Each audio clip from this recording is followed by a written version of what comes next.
He was the first who was caught, and with him he had a suitcase full of very interesting documents, none of which have of course been released by the archives yet. He had an interesting excuse that a prostitute had sold him this case, and he was hoping to recover some of that money if he could take it to the proper authorities. And if you think that is a lame excuse, don't worry, it gets much better. However, the suitcase's most shocking document revealed that Peterson had recently visited Heejenan, a town rumored to be a center for atomic research. Later it was discovered that Germans actually had a lab there with an isotope separation unit, and in a nearby cave, an experimental pile. So this is how they find their way to Heisenberg's now famous lab in Heejenan. When the site was eventually captured, 1.5 tons of metallic uranium cubes from the pile produced by the Auerwerke was found buried in a nearby field. They found the elusive German nuclear program.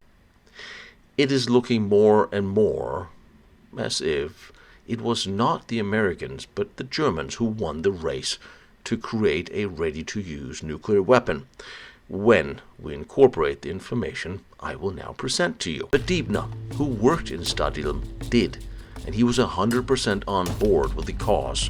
The Allies later assessed him in the summer of 1945 as follows: very friendly on the outside, an unpleasant personality who cannot be trusted.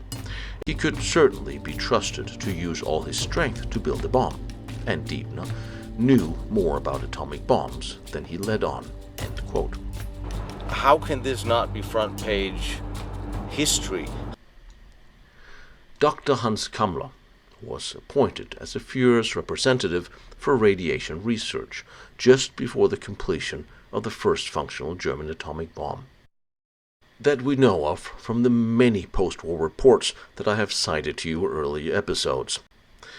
On March 4th, 1945, at 9:26 in the evening, the first atomic bomb was detonated on the test site, military training area near Ohrdruf in Thüringen, the so-called Triangle.